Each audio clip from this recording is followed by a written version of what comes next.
Shalom Bapak Ibu Saudara yang terkasih dalam Tuhan Yesus Kristus. Selamat malam. Salam kemerdekaan untuk kita sekalian. Mari kita berdoa sebelum kita merenungkan firman Tuhan yang telah kita baca. Tuhan Allah Bapa dalam sorga, bersabdalah bagi kehidupan kami. Di saat kami akan belajar kebenaran firman, tolonglah kami dengan tuntunan kuasa Roh Kudus-Mu.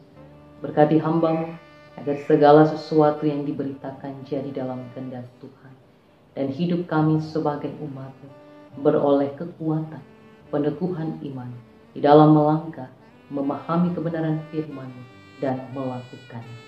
Amin. Bapak Ibu Saudara yang terkasih dalam Tuhan Yesus Kristus, Markus pasal yang ke-8 ayat 14 hingga ayat yang ke-21 menjadi bagian bacaan kita pada malam hari ini.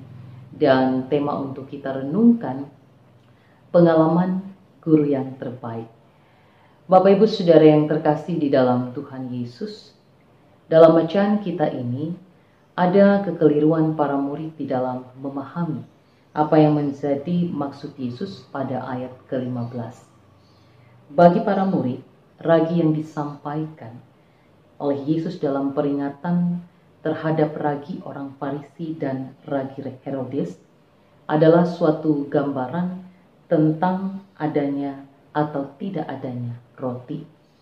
Tetapi sebaliknya, ketika Yesus menyampaikan tentang ragi ini dalam pengertian kiasan bahwa bila dicampur dengan adonan akan terjadi fermentasi, dan orang Yahudi menganggap fermentasi sebagai pembusukan. Bapak Ibu Saudara yang terkasih dalam Tuhan, ketika Yesus mengingatkan para murid bahwa 2 kali ia telah memuaskan rasa lapar mereka dengan makanan yang cukup, hal ini berarti bahwa ia tidak menghendaki para murid untuk hidup dalam kekhawatiran. Mengapa?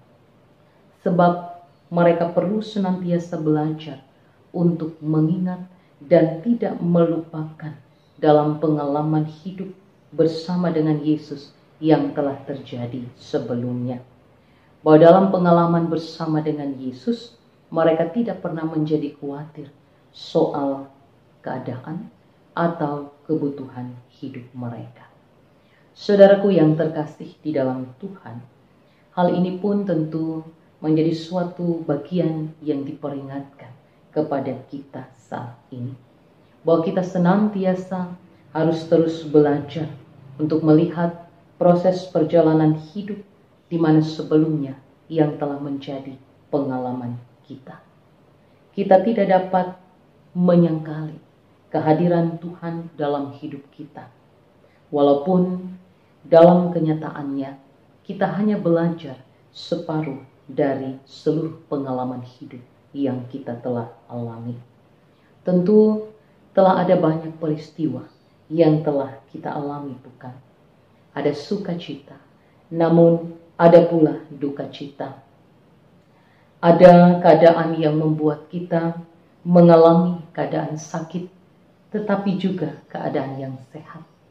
Ada manis, namun juga ada pahit. Ada sedih dan tertawa. Ada keberhasilan dan kegagalan, ada susah dan senang, ada untung dan rugi, bahkan ada kelahiran dan kematian. Kita tentu telah mengalami semua peristiwa ini sejauh ingatan kita yang jernih dan samar. Kita mengalami duka cita, tetapi kita dapat menghadapinya dan dapat berdiri tegak, walaupun keadaan untuk bangun itu harus tertatih dari perasaan kehilangan orang-orang yang kita kasihi. Ketika pencobaan datang silih berganti, namun kita tidak jatuh. Saat sakit penyakit itu kita alami, kita juga beroleh kesembuhan dan kita memperoleh pemulihan. Walaupun memang harus diakui bahwa ada juga beban penderitaan penyakit yang tak tersembuhkan. Namun manakala kita tetap memperoleh kekuatan untuk dapat melalui keadaan hidup kita yang berat, maka tentu ini suatu keadaan pengalaman yang baik untuk kita renungkan. Saat kita memperoleh masalah yang tidak dapat terpecahkan, namun pada akhirnya dapat selesai dengan baik. Saat kita mengalami kebuntuan di jalan hidup kita, tapi kita terus dapat melangkah. Saudara-saudara yang terkasih, kebingungan yang dialami oleh para murid ini menunjukkan bahwa mereka telah gagal karena mereka lupa akan pengalaman bersama Yesus yang telah dilewati. Kita pun demikian terpanggil melewati firman Tuhan ini, supaya terus belajar, menjadikan pengalaman sebagai guru yang terbaik. Namun, di dalam proses pengalaman itu, ada sang guru, yaitu Tuhan Yesus yang tetap menolong kita. Sehingga kita mau belajar, melihat pengalaman masa lalu secara benar, kita pun akan dapat menjalani hidup dengan pengharapan dan bukan pesimisme. Mengapa? Karena pengalaman itu meneguhkan kita bahwa Allah telah membawa kita dengan selamat sampai sejauh ini, dan Ia dapat membawa kita melintasi segala sesuatu yang akan terjadi ke depan. Ingatlah, Ebenezer, sampai di sini Tuhan menolong. Tuhan Yesus memberkati kita. Amin. Mari kita berdoa untuk firman Tuhan yang telah kita renungkan. Biarlah kiranya kekuatan kuasa Roh Kudus-Mu senantiasa menopang meneguhkan perjalanan hidup kami.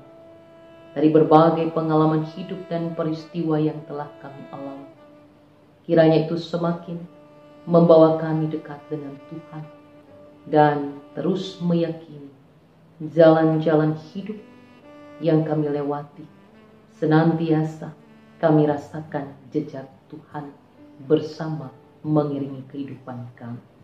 Kuatkan dan teguhkan iman kami ya Allah, agar kami tidak melupakan setiap pengalaman hidup bersama dengan Tuhan di dalam masa lalu kehidupan yang telah dijalani.